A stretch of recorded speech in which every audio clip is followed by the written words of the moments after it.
السلام عليكم ورحمة الله وبركاته. والنهاردة هنقول شوية نصايح كده على الماشي ازاي نتخلص من زفارة الفراخ بطريقة سهلة وكويسة. خليكم معايا خطوة بخطوة وهقول لكم على سر يخلي الفراخ عندكم ريحتها تحفة وطعمها أجمل من بره. كمان اغسلي الفراخ كويس بمية جارية وبعد كده افركيها بملح ودقيق، ويفضل لو دقيق ذرة عشان بيكون خشن وبيساعد على تنظيف الفراخ من أي زفارة. بعد من كده اشطفيها بمية جارية، وبعد كده استخدمي الليمون والخل وافركي كويس.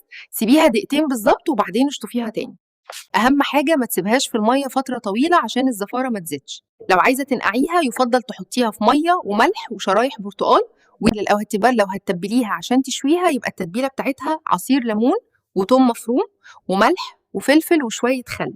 وزي ده لو هتسلقيها دي حله فيها ميه على البوتاجاز، وحطي بصل وورق لورا وحبهان وفلفل اسود. الريحه اهم حاجه الزبادي، وده بيدي طراوه للحمه لما تتبل.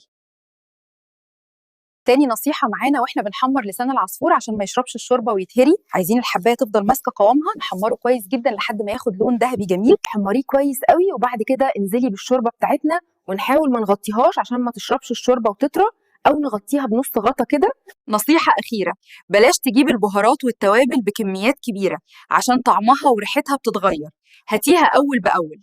أتمنى يكون فيديو النهاردة كان خفيف على قلوبكم، ويا ريت تسيبولي كومنت لطيف منكم. وإلى لقاء آخر في فيديو جديد مع سلسلة توفير أم حمادة.